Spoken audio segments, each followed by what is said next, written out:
So let's talk about how the pathological, narcissistic, borderline, dark personality parent um, creates the false attachment pathology, and it's really, really easy. And it's basically they are manipulating the court by creating the false pathology, and that's the factitious disorder imposed on another. It's imposed on the child for secondary gain. That's what it's called, secondary gain to the pathological parent of getting what they want. It's reinforcing they're creating pathology in the child. It's a way of getting what they want. It could be attention, it could be financial gains, like fraud or something. So they create a false pathology for money. It could be to meet their own pathological needs inside. But there's a secondary gain that is involved with creating false pathology. And in this case, the secondary gain is clear. It's to manipulate the court's decisions on child custody. And holy cow, the dark personalities are Machiavellian levels of manipulation. That's part of their constellation. Dark triad is narcissistic, psychopathic, and Machiavellian levels of manipulation. The vulnerable dark triad is vulnerable narcissism, borderline, and Machiavellian manipulation. And then you add sadism to get the dark triad, the dark tetrad. And borderline narcissistic personalities are highly manipulative. So we're talking about the most manipulative people on the planet here. And making false allegations and creating of abuse and creating a child attachment pathology, false attachment pathology, that's a perfect way to manipulate the court, because everybody then starts to respond to the potential of the targeted parent being abusive. So one of the things we know in psychology, just established fact, out of BF Skinner and everybody, is that if we reward a behavior, it increases the probability of that behavior. That's just basic, psychology. If you reward something, you're going to see it more often. And making false allegations of child abuse in the family courts, directly or indirectly, either you overtly make the allegation or you subtly imply the allegation, is rewarded in the family courts with a granting of child custody. Because in the family courts, the moment there's concern around possible child abuse, and you get that the moment the child says, I don't want to be with the targeted parent, then everybody says, oh, there some problem with the targeted parent? And so everybody's focused. That's your indirect allegation of some sort of abusive parenting by the targeted parent.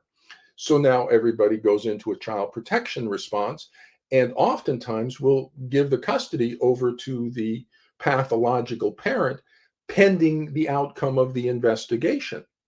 So right away, boom, the false allegations nullify the court's authority.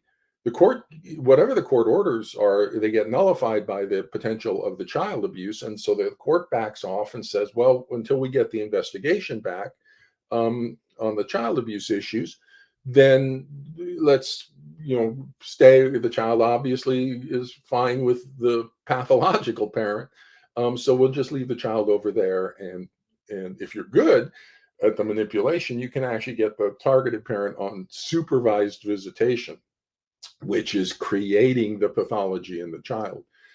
And so the making false allegations is an excellent way of manipulating the court and getting the custody of the child.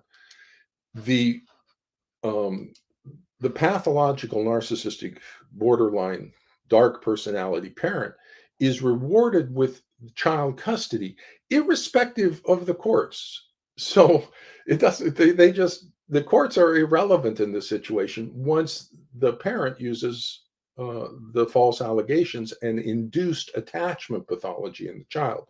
So it's not just the false allegations. The false allegations are being made by the child's symptoms, by the false attachment pathology that everybody's responding to.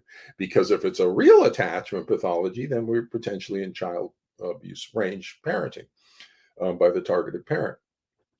And so, because it's rewarded, You're going to see it all the time in the family courts. And so until the family courts get a handle on this, um, you're basically rewarding the pathological parent for creating pathology in the child. That's not a good thing to do. And what we do from my approach of applied knowledge, attachment based model for the pathology, we diagnose the pathology early, and get a handle on it. And because it's a diagnosis by rule out, so we rule out the false allegations. We rule out the persecutory delusion, and we identify the persecutory delusion.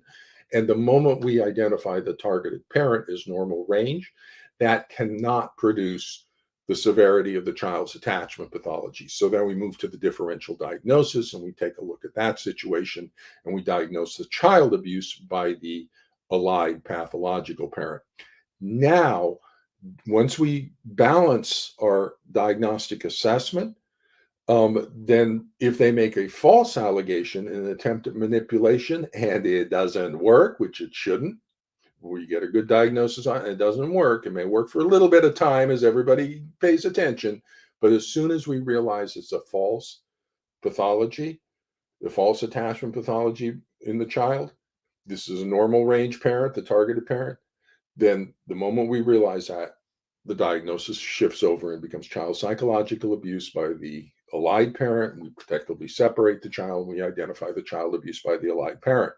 Now, making those false allegations becomes a double-edged sword that we have ceased to reward it, and by giving child custody. It gets a little bit of advantage early on, but then once we identify it, no, it doesn't.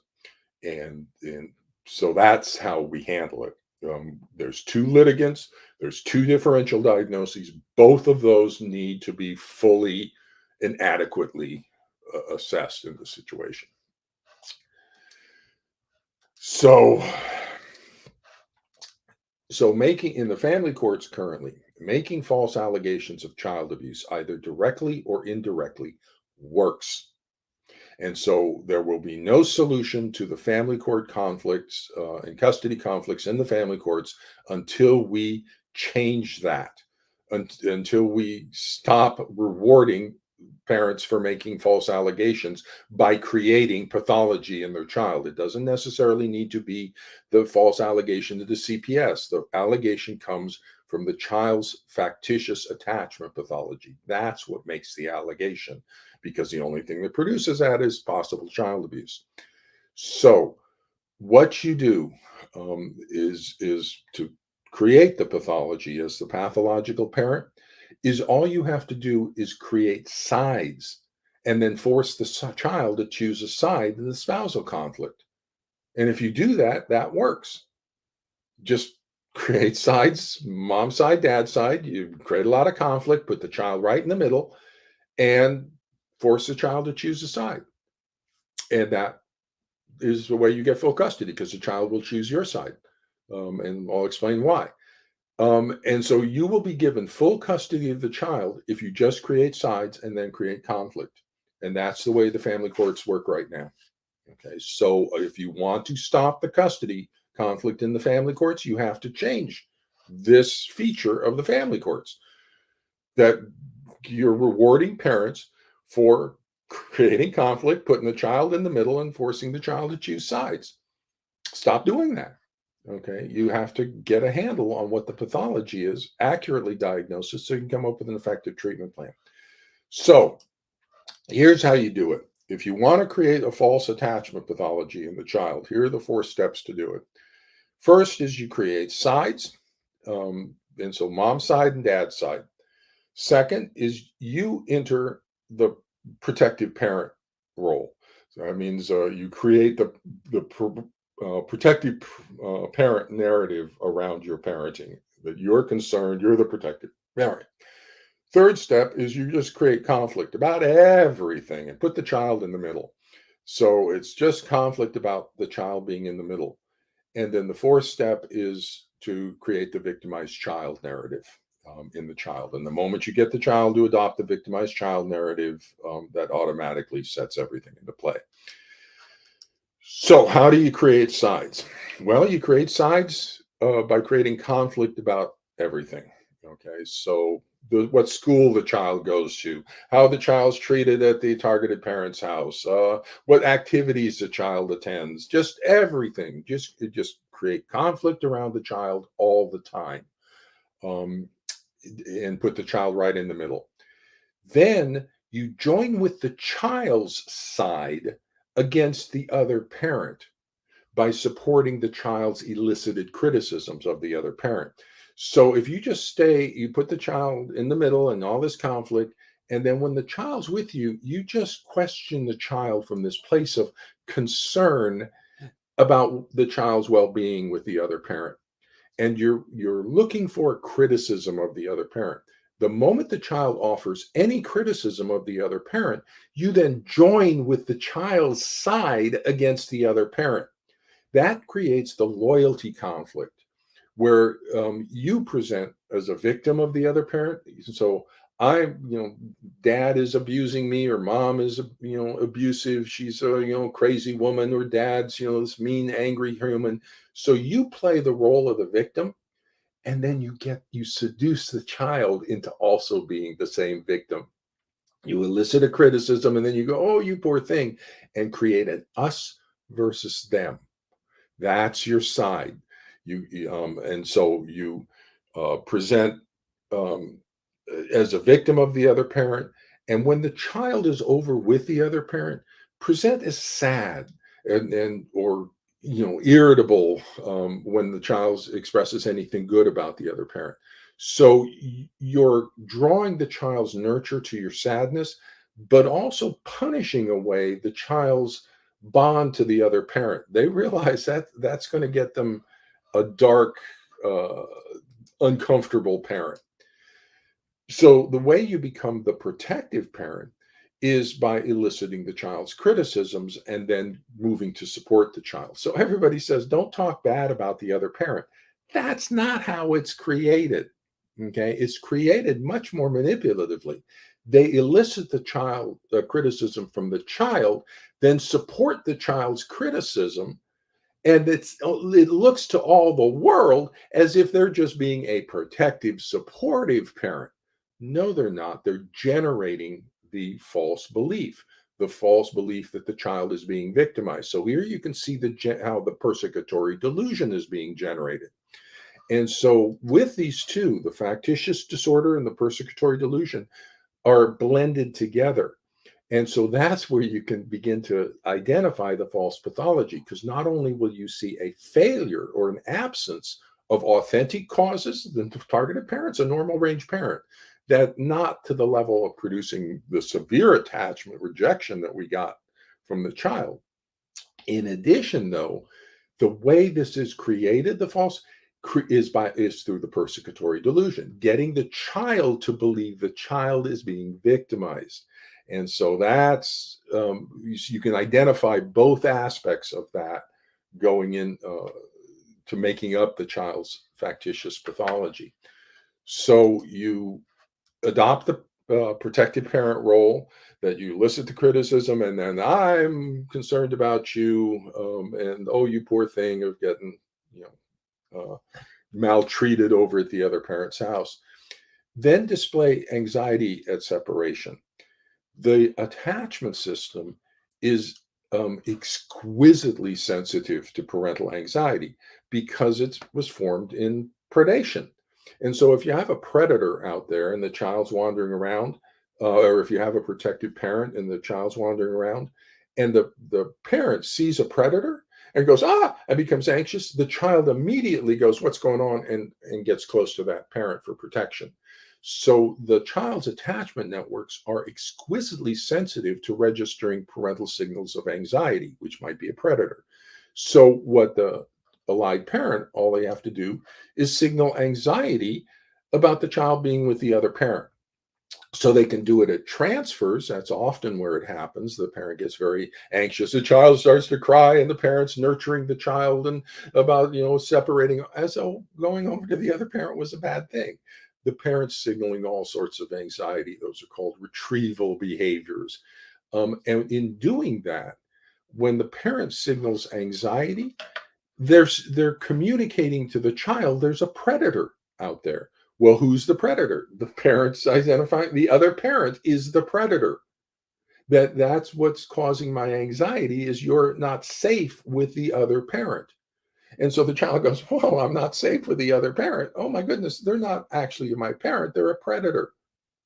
And that's what helps suppress the child's attachment bonding. Not entirely, it's still going on different channels, but you get a suppression on it because the pathological parent has now defined the um, targeted parent as being a predator rather than a protective, nurturing parent for the child.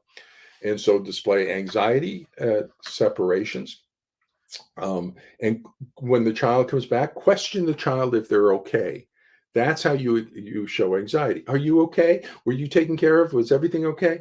You're signaling anxiety to the child that there's something of danger over with the other parent. But to all the world, you look like the protective parent. So you're creating all these false roles and then provide nurture for the child's criticisms. And so you elicit the criticisms through motivated questioning, directive questioning. How are things over at dad's house? How are things when you're with your mom? Until you get some kind of criticism. The moment the child offers a criticism, you come in and show sympathetic understanding for the, oh, you poor thing that you were, and you create that us versus them against the abusive other spouse and parent. And you create this false belief in the child that they are being somehow victimized by the other parent. There's your persecutory delusion, a fixed and false belief that the child is being malevolently treated in some way by the other parent. So you can see it forming up in this creation of the false attachment pathology. So then, how do you create conflict? Oh, that's easy. You just be uncooperative. You just create conflict about everything and make it about the child. It's always put the child in the middle. And when you put the child in the middle, you groom and seduce the child on the side things. And once you have comfort that the child is on your side, then you put the child out front and you say the child wants to go to private school, and this private school over here. Now, if the allied parent says no, they don't. They don't want to. They don't care. They want to go to public school. Or this is better for them. You say no. See, the child is saying I want to go to private school, and you say, see. So you should listen to the child. And if the targeted parent says, no, no, no, we should be making this decision as adults, they say, oh, you're not being sensitive what the child wants. You're not listening to the child. Oh, you poor thing. Your mom, your dad doesn't listen to you. They don't support you. I understand that you want to go to private school. They don't do it. So you create the child's side, you create the child's expression to be on your side, and then you use the child to manipulate all the situations. Whatever you want, you just get the child to say, that's what I want. And then you say, well, we need to listen to the child. Incredibly manipulative.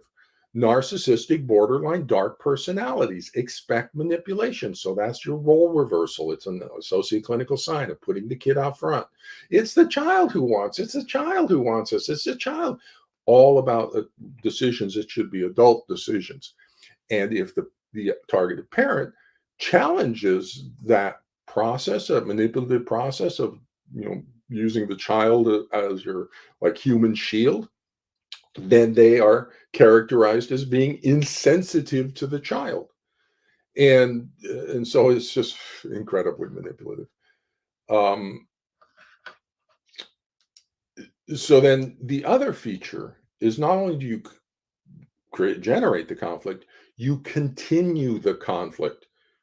And you just continue it and you continue sides until the child eventually collapses and to your side. And the child will collapse to your side.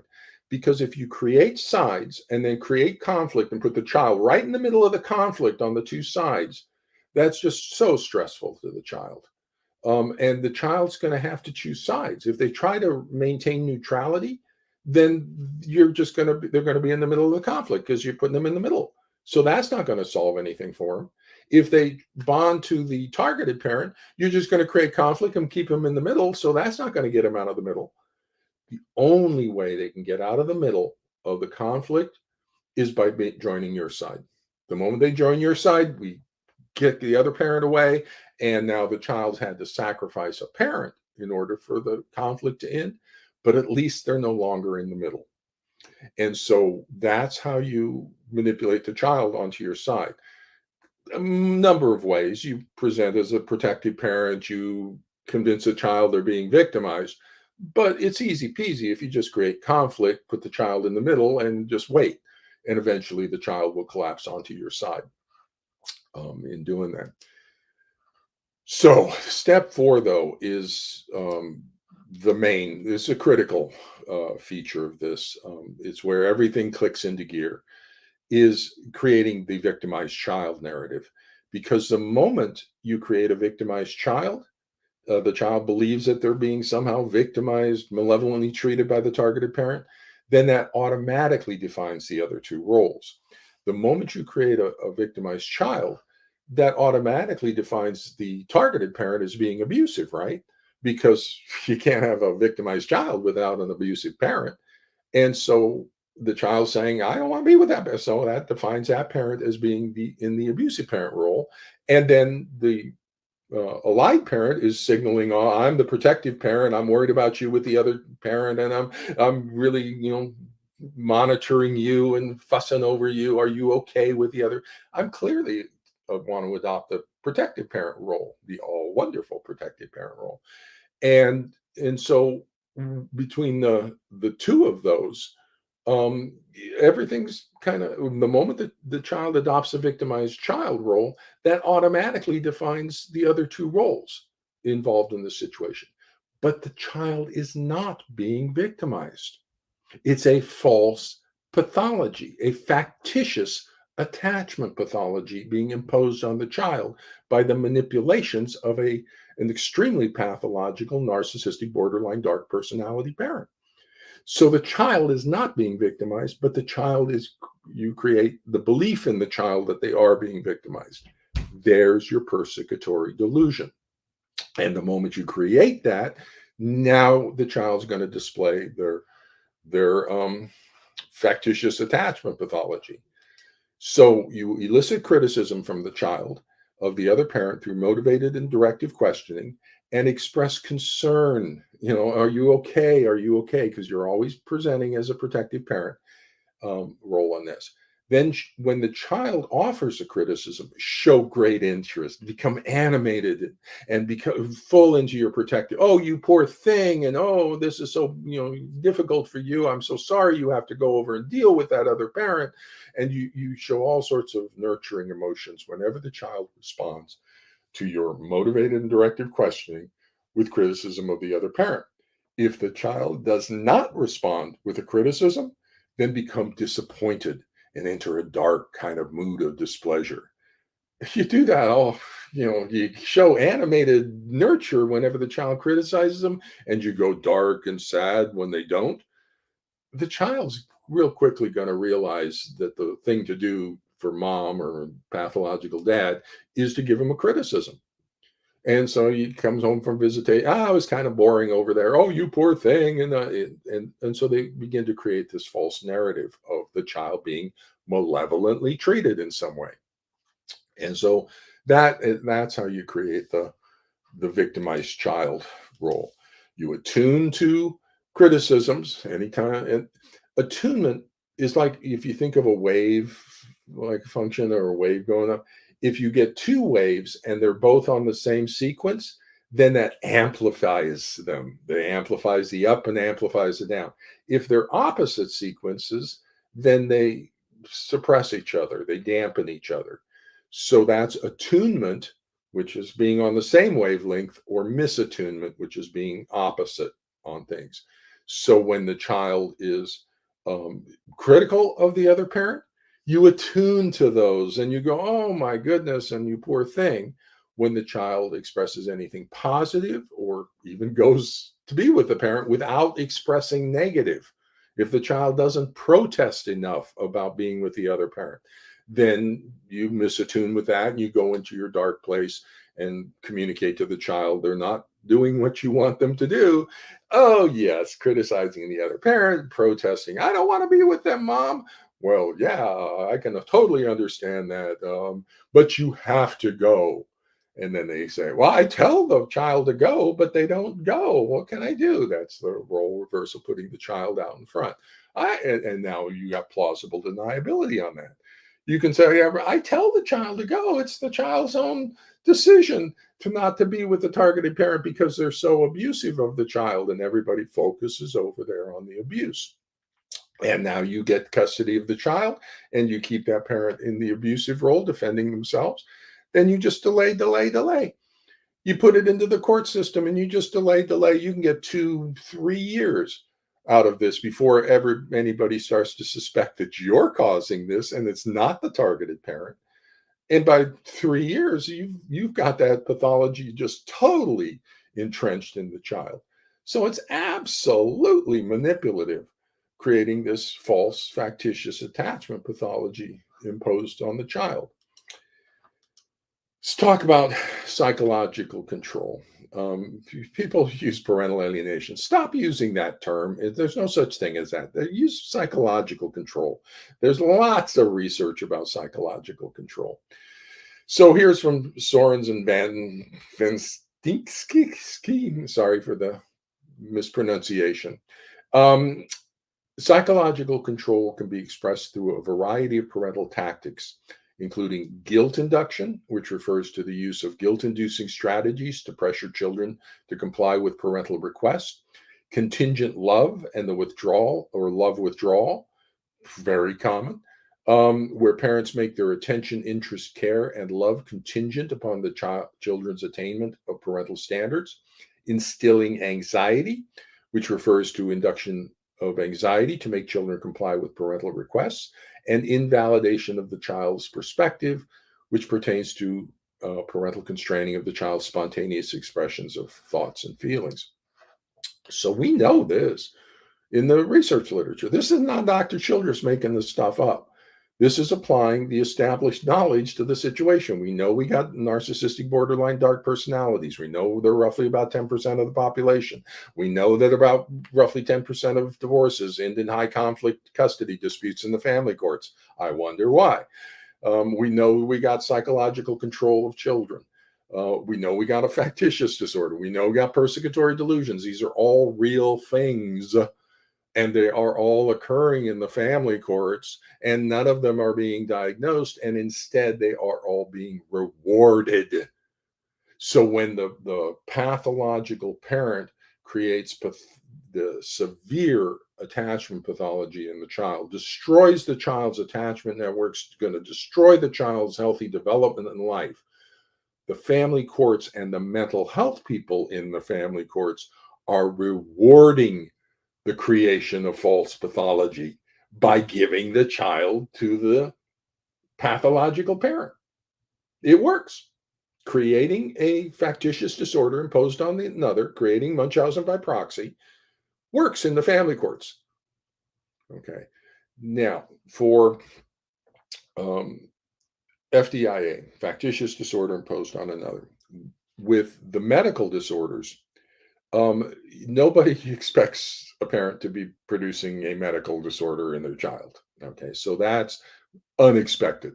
It's unexpected the parents creating any pathology in their child ever, but it's unexpected that they would be creating medical disorders, and it's relatively rare.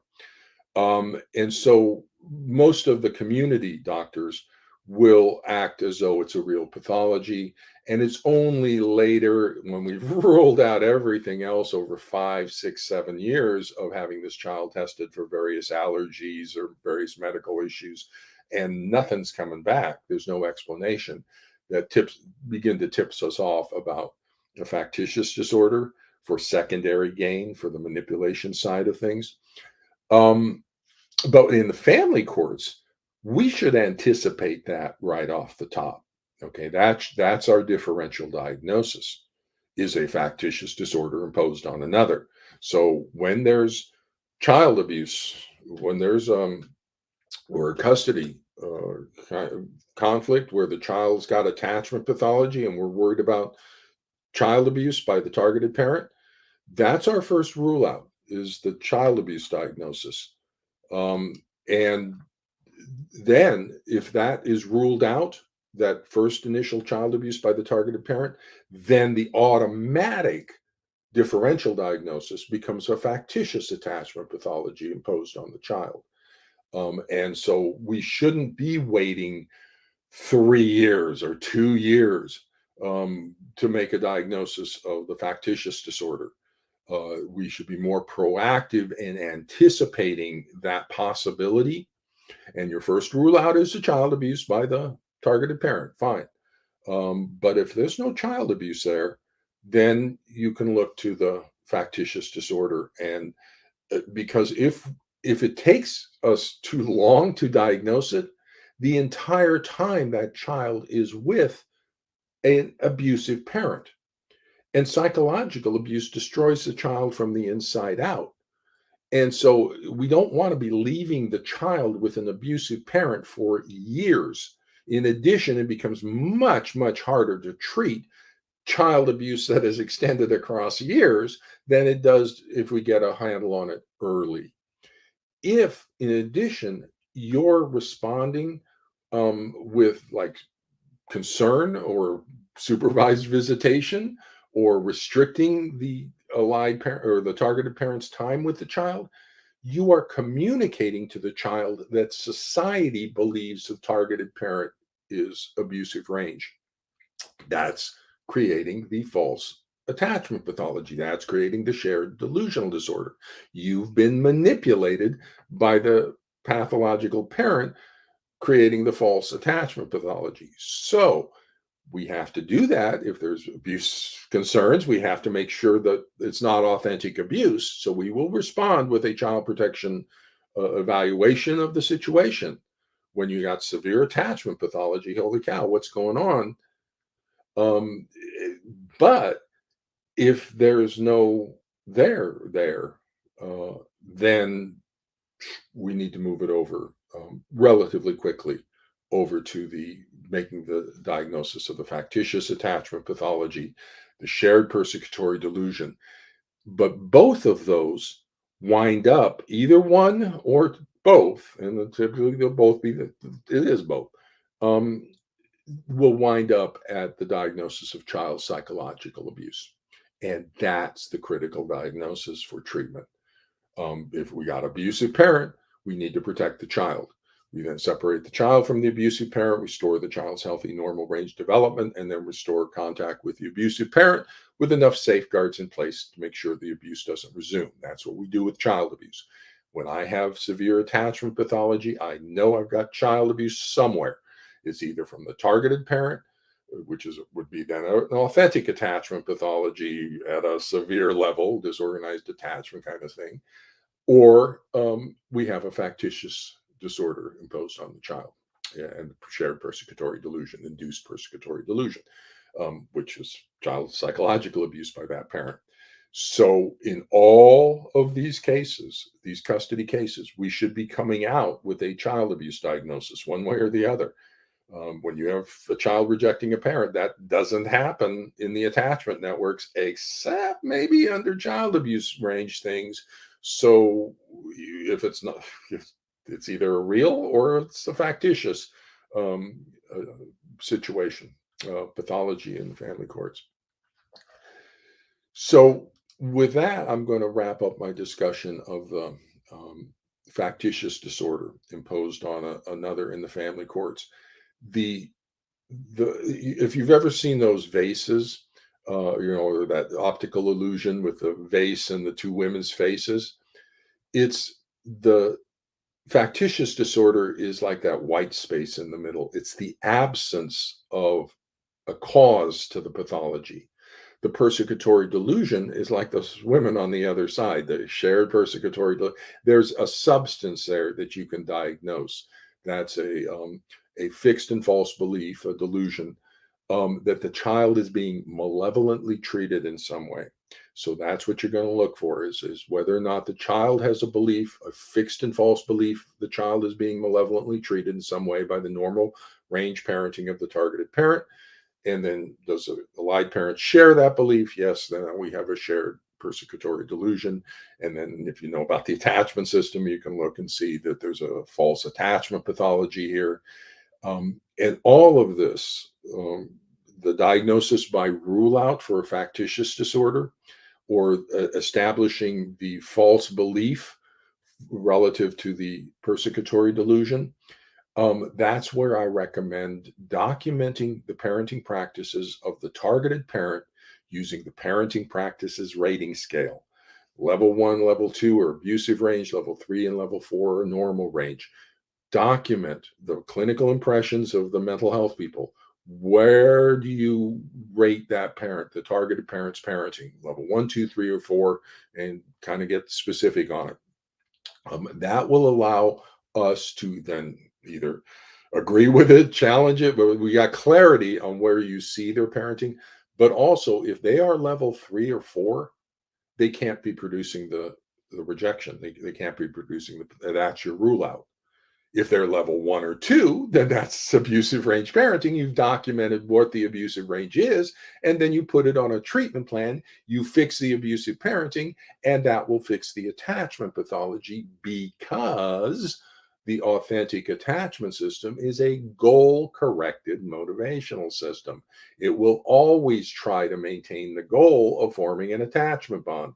When there's a barrier, such as child abuse or really problematic parenting, the child changes how they try to bond to that parent, but they never stop trying to bond to that parent.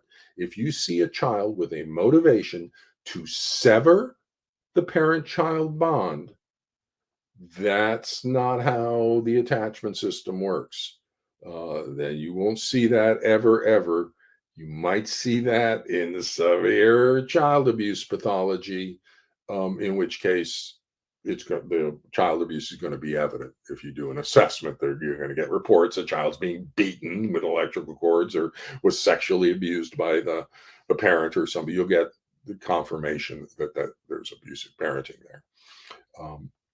So with that, I'm going to wrap up this Sunday's Coffee with Dr. Childress on factitious disorders imposed on another. The level of incompetence in the mental health professionals is phenomenal. The forensic psychologists are the worst imaginable. The clinical psychologists have abandoned you. They don't come back to the family courts. And even if they did come back, they wouldn't know the pathology in the family courts. And so you don't really have any competent mental health people. And because of that, the court's not getting the proper information out of professional psychology that the court needs to make its decisions about child protection. So it's an absolute mess over here because of 40 years of a failed experiment of forensic psychology and the abandonment of clinical psychology.